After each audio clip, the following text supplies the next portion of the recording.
और हम आ गए हैं एक बार फिर खपरी मैडम की बात करने के लिए। बहुत सारे लोगों के मन में ये सवाल था, भाई ये सब इन्फॉर्मेशन आती कहाँ से है। कई बार तो हमसे भी पूछा जाता है, आप ये सब बातें कैसे जानते हो।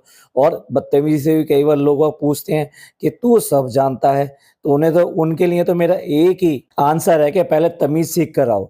आप कितनी बुरी से बुरी बात आप मुझसे आके कह सकते हैं, लेकिन तमीज में आके अगर बात करेंगे, मैं हर एक बात का लॉजिकल जवाब दूंगा। तो अगर कोई कमी निकालनी है तो लॉजिक के हिसाब से आइए, बाकी फालतू की बदतमीजी का जवाब मैं बिल्कुल नहीं देता हूँ। तो चलिए बताते हैं कि कहाँ से ये सारी खबरें आती हैं। भाई खबरें अगर बनती हैं तो वो इनके घर में बनती हैं, और जहाँ बनती हैं वहीं छपती भी हैं, और जहाँ छपती हैं तो फिर वो बाहर भी आएंगी।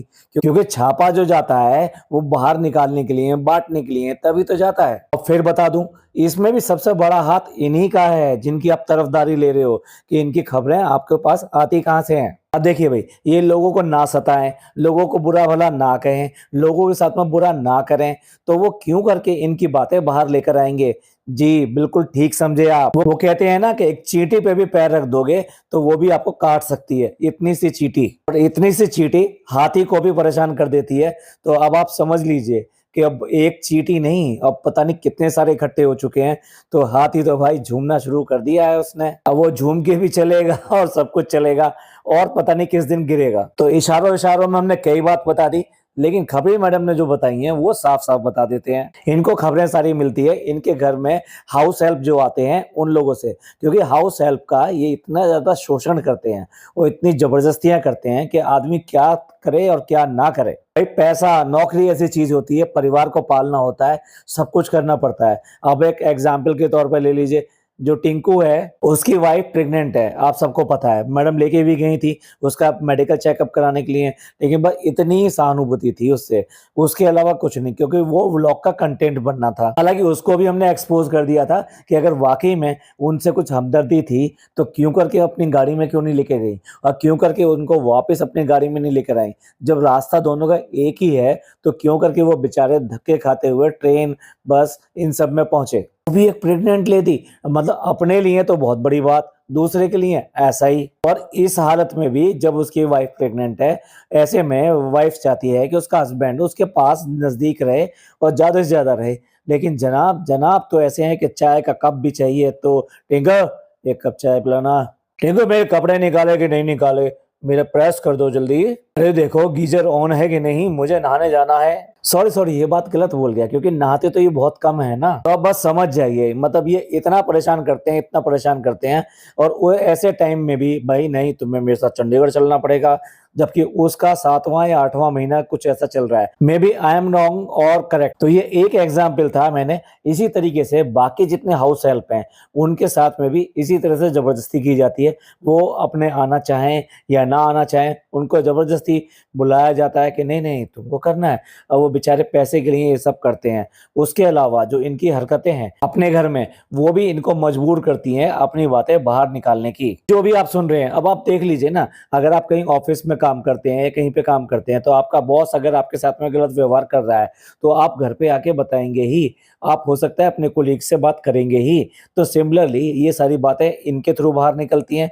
जो इनके जितने भी हाउस हेल्प हैं, एक दो थोड़ना है, 5-6 हैं भाई। इसके अलावा इनकी जो बातें बाहर निकलती हैं, जैसे इनके पापा के बारे में बात आई में मैडम के पापा के बारे में। तो मैडम के पापा कई बार सोसाइटी में आते हैं बच्चे से मिलने के लिए, और जब उनके साथ में दुर्व्यवहार करते हैं, गलत व्यवहार करते हैं, तो वो सोसाइटी वाले भी देखते हैं। और जब उनको थोड़ा इमोशनल हो जाते हैं तो वो उनको ही कंसोल करते हैं, और तब वो अपने मन से अपनी बातें निकाल देते हैं और बता देते हैं उनको। हालांकि खबरी मैडम को ये वाली बात, थोड़ी सी इमोशनल चीजें अपने पास रख लेनी चाहिए, कुछ चीजें नहीं निकालनी चाहिए। जरूरी नहीं है कि आप यही बताओ कि नहीं उनके पापा आके इस तरह से बात करते हैं।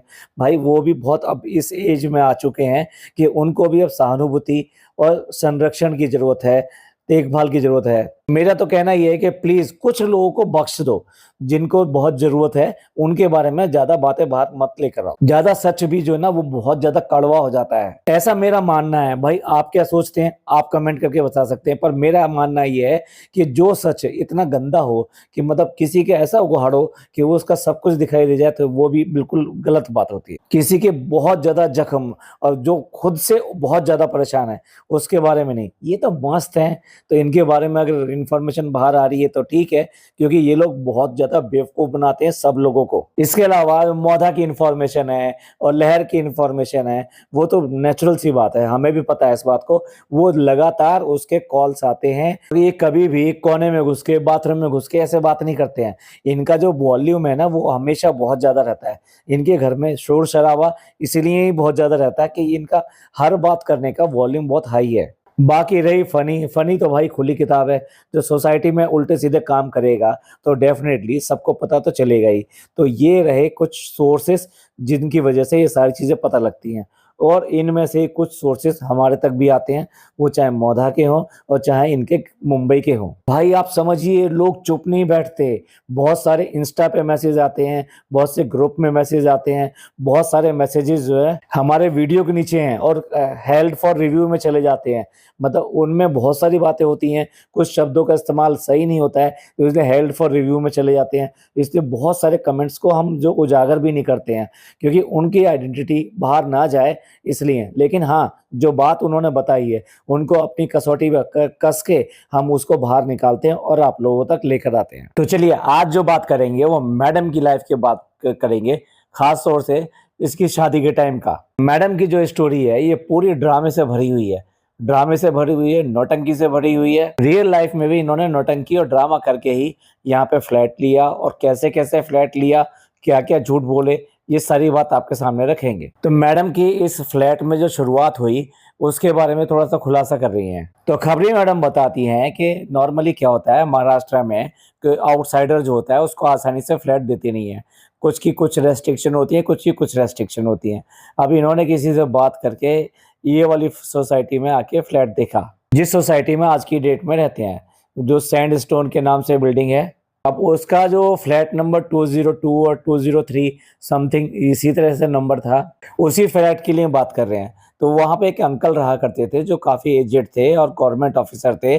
लगभग 80 साल उनकी उम्र थी। पर ये 80 साल की जो उम्र है, वो आपके और हमारे लिए है, मैडम के लिए नहीं थी। मैडम के लिए वो ऐसी उम्र थी कि चलो ये ज़्यादा ओल्ड हैं, एजेड हैं, तो चलो इनको बहका देते हैं, इनको चला देते हैं, क्योंकि वो भी बड़े रिजिड थे। वो आसानी से किसी को इस तरह से रेंट पे देने वाले नहीं थे, क्योंकि उनकी रेस्ट्रिक्शंस थी कुछ। उनके एक्चुअली 2 बेटे थे और दोनों ही बेटे जो सेटल्ड थे। एक जो है कनाडा में सेटल था और एक इंडिया में ही कुछ कर रहा था। उनको अच्छी खासी पेंशन वगैरह भी आती थी क्योंकि गवर्नमेंट ऑफिसर थे, तो इसलिए उनको कोई दिक्कत नहीं थी घर का खर्चा चलाने में। दूसरे देखो किस-किस तरह के लोगों को ये यूज़ करते हैं, अब आप समझते जाइएगा। ये जो अंकल थे, ये वहाँ सोसाइटी में बहुत ही फेवरेट अंकल कहा जाता था, क्योंकि वहाँ पे टाइम टू टाइम पे ये जो अपने फंक्शन किया करते थे या गेट टुगेदर किया करते थे, उसमें कॉमन और कंट्रीब्यूशन करके वहाँ खाना-पीना किया जाता था। तो सब अपने-अपने घर के खाने लेकर आए थे। मुंबई में वड़ा पाव वगैरह बहुत प्रसिद्ध है। लेकिन ये जो अंकल थे क्योंकि साउथ इंडियन थे, तो ये हमेशा जो है साउथ इंडियन खाना जो है वो ही लेकर आया करते थे। अब साउथ इंडियन खाना अकेले वो ही लेकर आया करते थे, तो ये बहुत ज़्यादा पॉपुलर हो गए। सब लोग जो है इनको बहुत ज़्यादा समझने लगे और रिस्पेक्ट करने लगे। बेचारों की लाइफ सही और अच्छी चल रही थी। अब अचानक ही क्या हुआ, एक बेटे का कुछ एक्सीडेंट हुआ इनका। दूसरे बेटे के साथ में भी कुछ प्रॉब्लम हुई जो कनाडा वाला था। तो इन्होंने जो है डिसाइड किया कि भई मैं जो है एक फ्लैट जो है अपना रेंट पे दे देता हूँ। अब बदकिस्मती से मैडम जो है वो फ्लैट देख गई। अब वो मैडम ने जो वो फ्लैट देखा तो मैडम को पसंद आ गया। लेकिन उनकी एक बहुत सारी रेस्ट्रिक्शन थी कि घर के अंदर कुछ ऐसे-वैसे कोई आना नहीं चाहिए और खाने-पीने की भी रेस्ट्रिक्शन थी, नॉन-वेज वगैरह की, और साथ में वो किसी भी ऐसे बैचलर, डाइवोर्सी या इस तरह के किसी को देना नहीं चाहते थे। लेकिन भाई मैडम को फ्लैट तो दिखाया गया, लेकिन उन्होंने मैडम को देने से मना कर दिया।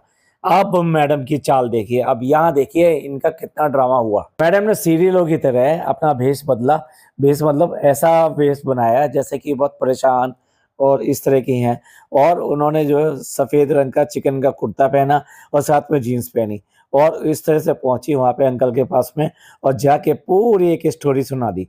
जो स्टोरी आप लोग सब सुनते रहते हैं कि मैडम की लाइफ में जो ब्लैक पैच है और मैडम के जो फादर हैं वो अब्यूजिंग लैंग्वेज यूज़ करते हैं, उसकी मदर से लड़ते झगड़ते हैं, तो इसलिए उनका जो है वहाँ रहना ठीक नहीं है। इसलिए वो बहुत ज़्यादा परेशान होके चुपके से यहाँ पे चली आई हैं और हम जो है दोनों माँ-बेटी इस तरह साथ में रहते हैं और हम बहुत स्ट्रगल कर रहे हैं, तो हमें जो है इस तरह से फ्लैट चाहिए, बहुत परेशान है हम। सारी स्टोरियां इनकी गढ़ी गई और इस तरह से अंकल को थोड़ा सा इमोशनली ब्लैकमेल करके इन्होंने वो फ्लैट ले लिया। अब फ्लैट लेने के टाइम पे मैडम के पास में एक 4 व्हीलर हुआ करता था, जो इनके एक्स हस्बैंड जो था उन्होंने ही दिया हुआ था मैडम के लिए। रही बात मैडम के स्टेटस की, तो मैडम का स्टेटस जो था उस टाइम इस तरीके का था, दोनों में जो इस तरह से अनबन चल रही थी और गैप्स जो थे, उसकी वजह से इन लोगों ने डिसाइड किया कि हम कुछ टाइम के लिए अलग अलग हो जाते हैं और अगर ठीक लगा तो हम फिर दोबारा से फैमिली बना लेंगे, अदरवाइज हम सेपरेट ही हो जाएंगे। अब देखिए ऐसे टाइम पे भी ना केवल उसने अपनी गाड़ी दे रखी थी, बल्कि मैडम को वो पैसे भी भेजा करता था हेल्प के लिए। भाई कहीं ना कहीं उसको ये आस थी कि कहीं ना कहीं मैडम जो है एक बार सोचेंगी और फिर दोबारा से उनकी लाइफ में वापस आ जाएंगी। अब यहाँ पर मैडम ने फ्लैट में शिफ्ट हो गए और वहां पे आके रहने लगे। और इससे पहले हाँ, थोड़ा सा इमोशनल करने के लिए जब इनसे बात हो रही थी तो मैडम ना अपनी मम्मी को भी लेकर आई साथ में कि देखो ये मेरी मम्मी है और हमारा जो कुछ फिर दोबारा झगड़ा वगड़ा हुआ है और अब फाइनली कुछ डाइवोर्स वाइवोर्स की बात चल रही है, तो प्लीज प्लीज प्लीज प्लीज आप दे दीजिए। इस तरह से इनको फ्लैट तो मिल गया, अब वहाँ रहने लगे। अब मैडम ने अपनी मम्मी को पहले तो वहाँ से बाहर भेजा, आई मीन सोसाइटी छोड़ने को कहा कि भाई मैं थोड़ा सा वो चाहती हूँ, मी टाइम चाहती हूँ, तो इसलिए आप मेरे को छोड़िए और आप भी अपना एंजॉय कीजिए, आप भी अपनी लाइफ एंजॉय कीजिए। ये बात एक माँ से बेटी बता रही है, तो आप समझ सकते हैं कि बेटी के लिए ये कितनी बड़ी बात है अगर वो मदर को इस तरह से कहे। और जनाब का वहाँ पे आना जाना पूरी तरीके से शुरू हो गया। जनाब के पास एक बाइक हुआ करती थी जिसपे वो अक्सर आया करते थे। इनकी पार्टी शार्टी ये सब जो है चलने लगी, धीरे धीरे ये सब चीजें सामने आने लगी और जनाब भी वहाँ पे जो है जमकर रहने लगे। अब जनाब का उस टाइम में व्यवहार, मैडम का उस टाइम में व्यवहार सोसाइटी में बिल्कुल डिफरेंट था। वो लोगों को चीज़ें बांटा करते थे, वॉचमैन वगैरह को कभी कभी पैसे दे दिया करते थे, जो खाना पीना बच जाया करता था वो भी इस तरह से बांट दिया करते थे और लोगों के साथ में बहुत घुल मिल के रहा करते थे। मतलब बिल्कुल ऐसे नहीं थे कि वे फिल्मों में काम करने वाले या सीरियल में काम करने वाले हैं तो ऐसे हैं, क्योंकि मैडम को उस टाइम में बहुत ज़्यादा अर्निंग और ये सब भी नहीं थी। और उस टाइम जनाब भी सोसाइटी के लड़के और जो ये सब थे इनके साथ में इतने घुला मिला करते थे कि उनके साथ बैडमिंटन खेलना, वॉलीबॉल खेलना, तो उनके साथ अक्सर जो हंसी मजाक हुआ करता था। तो मैडम और जनाब जो है वहाँ पे ऐसा अच्छा व्यवहार करते थे, सोसाइटी वालों ने समझा कि भाई ये तो बहुत अच्छे लोग हैं, ये तो बढ़िया लोग हैं। अब इसके बाद में जो मैडम के जो एक्स हस्बैंड है ना, अब उनकी एंट्री होती है। वो उनको उनको ये पता लगता है कि मैडम की जो मम्मी है, मतलब इनको ये पता था कि मैडम की मम्मी के साथ में ये कुछ टाइम स्पेंड करेंगी और उसके बाद में अगर कुछ ऐसा लगता है तो ये वापस आ सकती हैं मैडम। अब मैडम तो वहीं पे थी, लेकिन मैडम की मम्मी छोड़ के चली गई थी। अब मम्मी कहाँ चली गई थी? मम्मी चली गई थी पुणे अपनी बहन के पास। वहां पे किसी ने मैडम की मम्मी को देखा और मैडम की मम्मी को देखने के बाद में इंफॉर्मेशन पहुंची मैडम के एक्स के पास में। अब एक्स ने जो थोड़ा सा पता लगाने की कोशिश करी कि भाई एक्चुअली में है क्या, ये मैडम की मम्मी यहाँ पर है तो मैडम वहाँ पे अकेली हैं, तो आखिर चल क्या रहा है। तो वो ये सब पता लगाने के लिए वो खुद पता लगाते हुए इसी सोसाइटी में आ गए और उसी टाइम में जो मैडम की एक अच्छी सहेली हुआ करती थी वो इनके साथ में रूममेट भी रही थी, तो वो भी साथ में आई। और मैडम से जब ये सब बातें की गई तो मैडम ने साफ इनकार कर दिया कुछ भी रिलेशन रखने के लिए, कुछ भी करने के लिए। और मैडम के एक्स ने इनसे बहुत मिन्नतें करी कि भाई हमारा घर बहुत अच्छा है, हम बहुत अच्छे लोग हैं, हमारी बहुत रेपुटेशन है, ये सब होने से हमारी रेपुटेशन बिल्कुल खत्म हो जाएगी और फिर दूसरे एक बच्चे भी है, तो इसलिए हम नहीं चाहते कि ये सब चीजें हों, आप जो है यहाँ से चलो। और उसी टाइम में जनाब भी वहाँ थे, तो जनाब से भी बात हुई। तो जनाब से जब बात हुई तो उन्हें सारी चीज़ें पहले से ही क्लियर होगी कि जनाब के साथ चल क्या रहा है। ये तो पहले से भी पता था, उन्हें खबर थी, लेकिन जनाब ने उनके साथ में बड़े चौड़े होकर बात करी, तब इनके सीरियल वगैरह में एंट्री हो गई थी और इनको अर्निंग वगैरह भी अच्छी शुरू हो गई थी। यहाँ तक कि जनाब ने उसके साथ में बहुत ज़्यादा बदतमीजी से बात करी। आखिरकार वो वहां से रोता हुआ वहां से वापस गया। ये सारी चीजें सोसाइटी वाले बताते हैं कि किस तरह से वो आया था, उसने उनके बाद में बात करी, क्योंकि सोसाइटी वहां पे ऐसी है कि उनकी दीवारें इतनी खराब हैं कि एक घर की बात दूसरे घर में जाती है और इनकी आदत थी जोर जोर से चिल्ला चिल्ला के झगड़ा करने की और बात करने की। अब इसी टाइम पे जो मैडम की जो सहेली थी, यानी रूममेट रह चुकी थी, बहुत अच्छी सहेली थी, उन्होंने भी बहुत समझाने की कोशिश करी कि तू ऐसा क्यों कर रही है? तेरा इतना अच्छा घर है, इतना ससुराल है, सब कुछ है, अब तेरा करियर भी थोड़ा-सा सेट होने लगा है, तो क्यों करके ऐसा कर रही है? इसको छोड़ दे, क्यों करके इसके चक्कर में पड़ रही है? और अपना घर जो है बसा-बसाया जो है वो खराब मत कर। मैडम पे के ऊपर तो आशिकी चढ़ी हुई थी, भूत सवार था आशिकी का, और मैडम बिल्कुल भी छोड़ने के लिए तैयार नहीं हुई। आखिरकार उन लोगों को इसी तरीके से वापस जाना पड़ा, जबकि आप देखिए उसने गाड़ी दी हुई थी सॉरी यहाँ पर, और दूसरा उसके साथ-साथ पैसे भी दिया करता था इनके खर्चे के लिए, और देखा जाए तो बच्ची भी सँभाल रहा था। उसके बाद में भी मैडम और जनाब का इस तरह का व्यवहार रहा। अब ये जो न्यूज़ थी, ये झगड़े की न्यूज़, इनकी पार्टियों की न्यूज़, ये सब जो है अंकल के पास भी पहुँची। अब जब अंकल के पास पहुँची तो उन्हें ये बात बहुत बुरी लगी, क्योंकि जो कहा गया था इनके साथ में वो गलत था, और ये आप जो कर रहे थे वो बिल्कुल ही ऑपोज़िट था उसका। वैसे में अंकल आए और उन्होंने जो है मना किया कि भई आप जो है यहाँ से फ्लैट खाली कर दीजिए, और मैडम ने वहाँ पे फिर वही अपना ड्रामा शुरू किया। नहीं, अभी तो हमारा अंकल ये नहीं हुआ है, हमारा वो नहीं हुआ है, अभी हम नहीं खाली कर सकते किसी भी तरीके से। आप ऐसा करो, अगर आपको ऐसा है तो आप ये फ्लैट बेच दो, हम ये फ्लैट ले लेंगे। अब ऐसे में अंकल ने डिसाइड किया कि चलो ठीक है, और उन्होंने कोई 40-45 के बीच का कॉस्ट कुछ बताई ऐसी, कि आप इतना पे कर दीजिए और मैं फिर फ्लैट आपके नाम कर दूँगा। तो ये जब डिसाइड हुआ तो उसके बाद में जनाब से भी स सलाह ली गई, और उसके बाद में उन उस टाइम में इनके पास बहुत ज़्यादा पैसे नहीं थे, तो मैडम ने एक्स की ली हुई गाड़ी, भैया देखिए एक्स ने दी थी गाड़ी, और वाई के लिए इन्होंने बेच दिया। अब आप वाई समझ जाओ, वाई तो आज की डेट में भी इनके ज़िंदगी में कोढ़ बन के चिपका हुआ है। हमने तो उसका नया नाम ढोल रख दिया है, और बस बजने के लिए वो हर समय तैयार ही रहता है। चलिए वो गाड़ी बेच दी गई, एक्स की गाड़ी बेच दी गई, उसके अलावा लोन वगैरह अरेंज किया गया, बाकी जो इनको पैसा था वो भरा। अब ये सारा भरने के बाद में कोई 3.5 लाख का गैप रह गया था, और 3.5 लाख रुपए इन्हें देने थे। तो अंकल ने इनके किए गए फिर दोबारा से ड्रामे के ऊपर कि अंकल कोई बात नहीं है, अंकल हम दे देंगे, थोड़ा-सा आप टाइम दे दीजिए, ये कर दीजिए।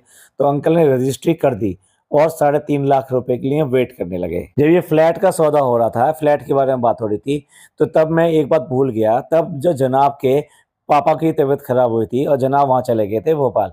अब भोपाल जाने के बाद में ये सब हुआ था। अब इसके बाद में जब ये जनाब के पापा बीमार हुए थे, तो उसके बाद में वो फैमिली यहाँ पे शिफ्ट की गई, जनाब की फैमिली यहाँ शिफ्ट की गई। तो एक फ्लैट और रेंट पे लिया गया, और इस तरीके से इन लोगों ने यहाँ पे रहना शुरू कर दिया। और बीच-बीच में मैडम की मम्मी भी आया करती थी वहाँ पर, और धीरे-धीरे करके 3 साढ़े 3 साल हो गए, और 3 साढ़े 3 साल में इन्होंने उनका लिया हुआ पैसा बिल्कुल भी नहीं दिया। मैं फ्लैट के बकाया पैसे की बात कर रहा हूँ, जो कि अंकल को देने थे। उसके बाद में ये जो कैंसर वाली बात थी, उसके बाद में अंकल के साथ ये वाली बात हुई। तो अब अंकल जो है आए इस बात के लिए कि भई अब जो ये फ्लैट के जो पैसे हैं 3.5 लाख रुपए, मैं इनसे ले लेता हूँ और अपने दोनों बच्चों में बाँट देता हूँ। लेकिन जैसे ही अंकल वहाँ पर आए, तो अंकल को इन्होंने वो पैसे देने से साफ मना कर दिया। ख़ास तौर से जनाब ने उनसे बदतमीज़ी से बात करी, और ये कहा हम आपको क्यों करके 3.5 लाख रुपए दें?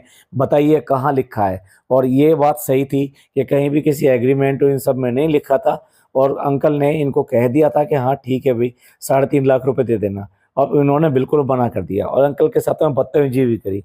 और ये सारी बातें हैं, यहाँ तक कि जनाब ने उनको हाथ पकड़ के धक्का देके बाहर निकालने की कोशिश भी की। अब अंकल की बहुत ज़्यादा रेपुटेशन थी उस सोसाइटी में, तो वहाँ पर जब ये सारी बात पता लगी, तो वहाँ थोड़े बहुत नहीं, काफ़ी सारे लोग वहाँ पे इकट्ठे हो गए, और वहाँ वहाँ पर नोट कीजिए, वहाँ पर जनाब की थोड़ी पिटाई भी हो गई। तो आप कह सकते हो कि वो मारा, अब गलत करोगे, गड़बड़ करोगे तो भाई पिटोगे भी ज़रूर। अब इसके बाद में जनाब जो है जिल्लत के साथ में वहाँ से चले गए, और वहाँ कहीं शूटिंग-वूटिंग इनकी बाहर चल रही थी, तो लगभग जो है महीने भर करीब के लिए वो वहाँ से चले गए कि ठीक है, जब मामला शांत हो जाएगा तब मैं आ जाऊँगा। अब इसके कुछ दिन बाद में जो अंकल थे वो नहीं रहे, और जब अंकल नहीं रहे तो उनके बेटे वगैरह ने डिसाइड किया कि अब हम क्या करेंगे, एक फ्लैट तो हम दे ही चुके हैं, तो दूसरा फ्लैट भी हम बेच देते हैं। और उन्होंने डिसाइड किया कि इन्हीं को बेच देते हैं, क्योंकि जिस तरह के ये बदतमीज़ लोग हैं और जिस तरह की हरकतें कर रहे हैं, तो अगर किसी दूसरे को बेचा गया तो उसको भी उसके लिए दिक्कत होगी। और उसको इतना दुख था इस बात का कि मेरे पापा की जान जो चली गई और इन लोगों ने इस तरह से बदतमीजी करी, तो मैं ये दूसरे फ्लैट को रख के क्या करूँगा। और इनसे कहा कि तुम्हें जो देने हैं, मतलब उसने बेचा नहीं, एक तरह से इनके मुँह पे मारा कि ये फ्लैट भी तुम ले लो, कि तुम्हें जो देने हैं वो पैसे दे दो, लेकिन ये फ्लैट जो है छोड़ो। छोड़ो मीन्स ये फ्लैट तुम लोगों को दे देता हूँ और हम यहाँ से छोड़ के चले जाते हैं, हमें ये फ्लैट चाहिए ही नहीं। तो चलिए उसके बाद से ये लोग जो है इन्हीं दोनों फ्लैट में रह रहे हैं। अब उसके बाद में एक स्टोरी और शेयर की जाती है। भाई थोड़ा थकिएगा नहीं संभाल के लीजिएगा, क्योंकि अभी तो बहुत बाकी है। तो दूसरी स्टोरी जो है ना, जनाब के एक फ्रेंड के बारे में है, जो कि हिंदू था और अक्सर इनके घर पे आया जाया करता था। अब वहाँ पर ये जो है नॉनवेज वगैरह बनाए जाते थे, तो जनाब ने गलती से कहिए या जानबूझ के कहिए, एक नॉनवेज का बनाई हुई डिश जो उसको दे दिया। अब उसके पूछने पे जो अभी आज की डेट में इनका एक एडिटर है अभिषेक, उसने ये बताया कि तुम्हें जो खिलाया गया है वो क्या था। अब उसके बाद में वो उससे बहुत ज़्यादा नाराज़ हो गया और उसके बाद से जनाब के घर वो फिर दोबारा नहीं आया। अब आप समझ लीजिए कि जनाब ने उसके साथ जो हरकत करी वो उसी की वजह से इनके घर दोबारा नहीं आया। अब अगली बात जो मैडम की है, मुझे थोड़ा-सा उसमें कुछ डाउट लगता है, क्योंकि इन्होंने ये कहा कि मैडम ने अपने पापा को वहीं पे उसी सोसाइटी के पास में रहने के लिए बुलाया, क्योंकि उनको कंट्रोल करने के लिए। अब समझ में नहीं आया उनको क्यों कंट्रोल करना चाहते थे और वो कैसे कंट्रोल हो गए, क्योंकि वो तो पूरी तरह से इंडिपेंडेंट थे, पैसा भी ठीक था, सब कुछ था। एनीवे वो पास में आके रहने लगे। अब ये उनके साथ में पूरी तरह से कंट्रोलिंग करने लगे। यहाँ तक कि उनकी जो 2 बाकी बेटियाँ थी, उनसे भी मिलने के लिए साफ मना करते थे कि नहीं आप उनसे नहीं मिलोगे। अब इसके लिए ये बता दिए कि मैडम की बहुत ही ज़्यादा डोमिनेटिंग नेचर थी और इतनी डोमिनेटिंग थी कि जब इन्होंने इनके साथ में शादी करी, तो इन्होंने बहुत क्लियर कट कह दिया था कि भई मैं तो इससे शादी करूँगी। अब आप लोग मेरे साथ आते हैं तो ठीक है, नहीं आते हैं तो मुझे किसी की कोई परवाह नहीं है। और उसी की वजह से जो मैडम की जो बाकी जो रिलेशंस थे, वो पीछे हट गए और वो उन्होंने इनके साथ में मिलना-जुलना बिल्कुल बंद कर दिया। अब देखिए मैडम के लिए कहती हैं कि भई अभी जो है मैडम जो है सर्जरी से गुज़र रही हैं, लेकिन ये जो सर्जरी है, ये सब झूठ है, क्योंकि इनकी जो रियल सर्जरी है वो सिर्फ़ और सिर्फ़ 28 मिनट्स की थी। लेकिन ये व्लॉग सारा ऐसे बनाएँगे, इमोशनल होके सारे व्लॉग बनाएँगे। अब इसके बाद में इन्होंने जो बात बताई वो इनके व्लॉग के बारे में बताई, जो कि आप लोग व्लॉग देख चुके हैं, तो इसलिए मैं उसे रिपीट नहीं करना चाहता। लेकिन समरी में ये है कि वही सारी बातें बताई जो कि व्लॉग में दिखाई गई हैं। तो यानी इनके पास में इन्फॉर्मेशन जो है बहुत ही पक्की और सही इन्फॉर्मेशन इनके पास ज़्यादा से ज़्यादा आ रही है। तो जय हो खबरी मैडम, आप तो सही लेकर आ गई। हाँ, जो आपने कहा है लास्ट में कि हम ये सारे सबूत और ये सब चीज़ें लेकर आएँगे और वो उसको एडिट कर रहे हैं, ये कर रहे हैं, तो प्लीज़ वो जो है कंटिन्यू रखना, क्योंकि जभी इसका फेथ लोगों तक जाएगा, वरना सब लोग जो लास्ट में कहेंगे अच्छा ये जो स्टोरी थी सारी तो झूठी थी, बेकार थी। तो भाई अब आप देख लीजिए मैडम और जनाब की जो लव स्टोरी है, उसमें कितने ड्रामे, कितने इन्होंने ये सब किया। पहले सोसाइटी में बहुत अच्छे रहा करते थे, यहाँ तक कि होली, दिवाली ये सब भी मिला करते थे। उसके अलावा जब इनके सब्सक्राइबर यानी यूट्यूब पे भी आ गए ये, उसके बाद तक भी ये इनका मतलब सब्सक्राइबर वगैरह जब बढ़ते थे, तो ये हमेशा जो उन लोगों को मिठाई खिलाया करते थे, आस-पास के लोगों को मिला करते थे। आज की डेट में ये इतना ज़्यादा ऑर्थोडॉक्स हो गए हैं, कि ये व्लॉगिंग के चक्कर में इन्होंने सब कुछ बंद कर दिया है। तो चलिए कुछ अंश मैंने जानबूझ के छोड़ दिया, क्योंकि आपको सुनने में भी बिल्कुल मज़ा नहीं आएगा। आप सब लोग जो है जनाब के व्लॉग देख चुके हैं, डब्बा का व्लॉग देख चुके हैं। वही सब स्टोरी इन्होंने यहाँ पे रिपीट करी कि ये ऐसा करने वाले हैं। तो मतलब एग्ज़ैक्टली वही तो नहीं, लेकिन अगर स्क्रिप्ट की बात करें, स्क्रिप्ट बिल्कुल ऐसी ही थी। तो चलिए यहाँ तक स्टोरी को एंड करते हैं। बाकी अगली स्टोरी उसके बाद लेकर आएँगे खबरी मैडम की। अब इससे संबंधित आपका कोई सवाल हो या आपके मन में क्या आता है, कैसे थे ये लोग, कैसे कर सकते हैं, क्यों कर सकते हैं, ऐसा किया क्यों? तो वो सारे सवाल जो है आप चाहें तो यहाँ पे कमेंट में कर सकते हैं। उनमें से कुछ सवालों के जवाब जो हमें पता होंगे, वो हम आपको आंसर करेंगे। ये पॉडकास्ट आपको पसंद आया हो तो प्लीज़ लाइक कीजिए, सब्सक्राइब कीजिए, शेयर कीजिए। थैंक यू, धन्यवाद, शुक्रिया।